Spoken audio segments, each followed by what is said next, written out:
This is a graph that represents the economic history of human civilization.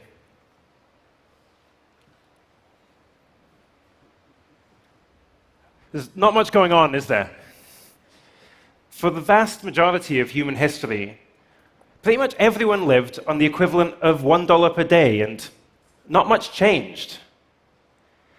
But then something extraordinary happened. The scientific and industrial revolutions. And the basically flat graph you just saw transforms into this. What this graph means is that in terms of power to change the world, we live at an unprecedented time in human history. And I believe our ethical understanding hasn't yet caught up with this fact. The scientific and industrial revolutions transformed both our understanding of the world and our ability to alter it. What we need is an ethical revolution so that we can work out how do we use this tremendous bounty of resources to improve the world. For the last 10 years, my colleagues and I have developed a philosophy and research program that we call effective altruism. It tries to respond to these radical changes in our world, uses evidence and careful reasoning to try to answer this question. How can we do the most good? Now, there are many issues you've got to address if you want to tackle this problem, whether to do good through your charity or your career or your political engagement, what programs to focus on, who to work with. But what I want to talk about is what I think is the most fundamental problem. Of all the many problems that the world faces, which should we be focused on trying to solve first? Now, I'm going to give you a framework for thinking about this question, and the framework is very simple. A problem is higher priority, the bigger, the more easily solvable, and the more neglected it is. Bigger is better, because we've got more to gain if we do solve the problem. More easily solvable is better, because I can solve the problem with less time or money. And most subtly, more neglected is better because of diminishing returns. The more resources that have already been invested into solving a problem, the harder it will be to make additional progress. Now, the key thing that I want to leave with you is this framework, so that you can think for yourself, what are the highest global priorities? But I and others in the effective altruism community have converged on 3 moral issues that we believe are unusually important, score unusually well on this framework. First is global health. This is super solvable. We have an amazing track record in global health.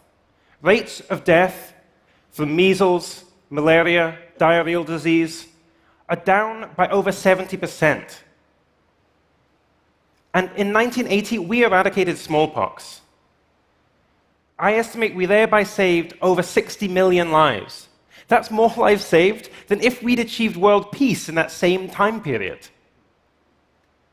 On our current best estimates, we can save a life by distributing long-lasting insecticide-treated bed nets for just a few $1,000s.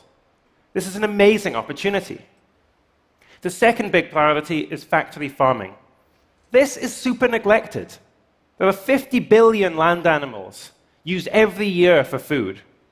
And the vast majority of them are factory farmed, living in conditions of horrific suffering. They're probably among the worst off creatures on this planet, and in many cases, we could significantly improve their lives for just pennies per animal. Yet this is hugely neglected. There are 3,000 times more animals in factory farms than there are stray pets. But yet, factory farming gets 1/50th of the philanthropic funding. And that means that additional resources in this area can have a truly transformative impact. Now, the third area is the one that I want to focus on the most, and that's the category of existential risks. Events like a nuclear war or a global pandemic that could permanently derail civilization or even lead to the extinction of the human race. Let me explain why I think this is such a big priority in terms of this framework. First, size. How bad would it be if there were a truly existential catastrophe? Well, It would involve the deaths of all 7 billion people on this planet, and that means you and everyone you know and love.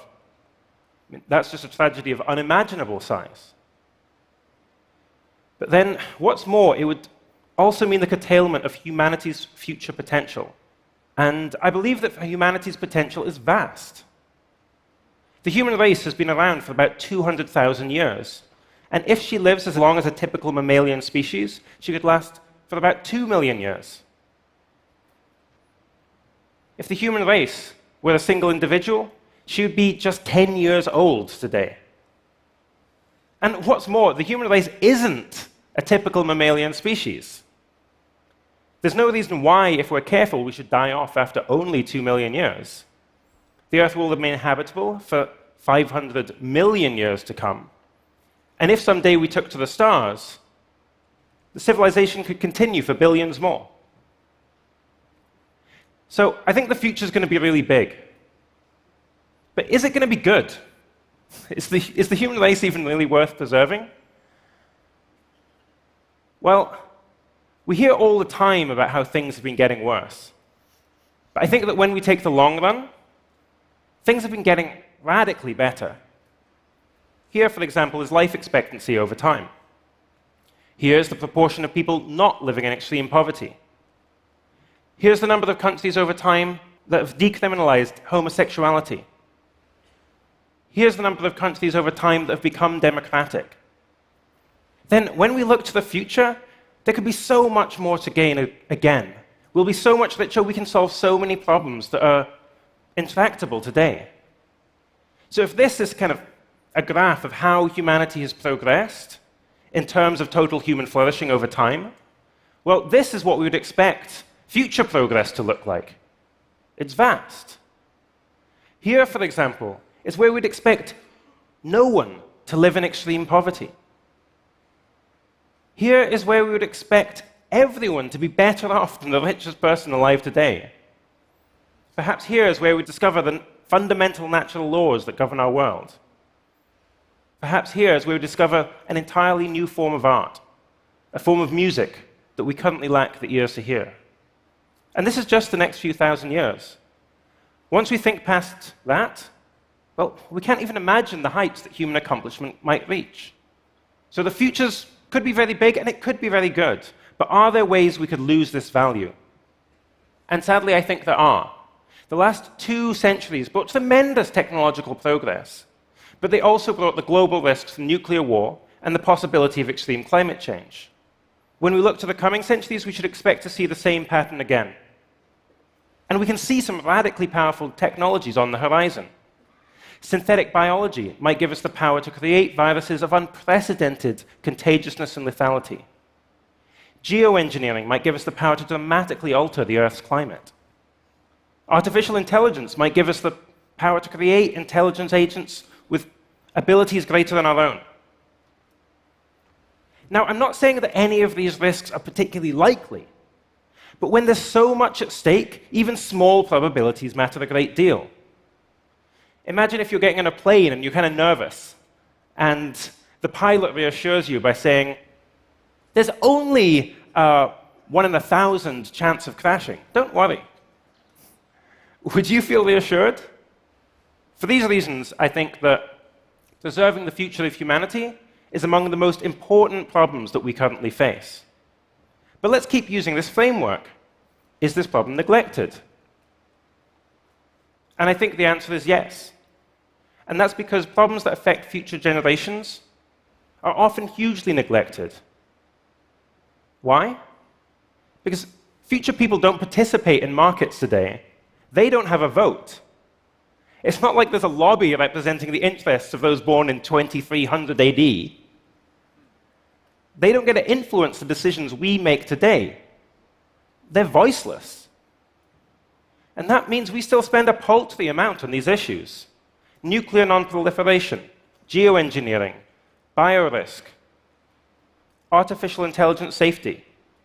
All of these receive only a few tens of millions of dollars of philanthropic funding every year.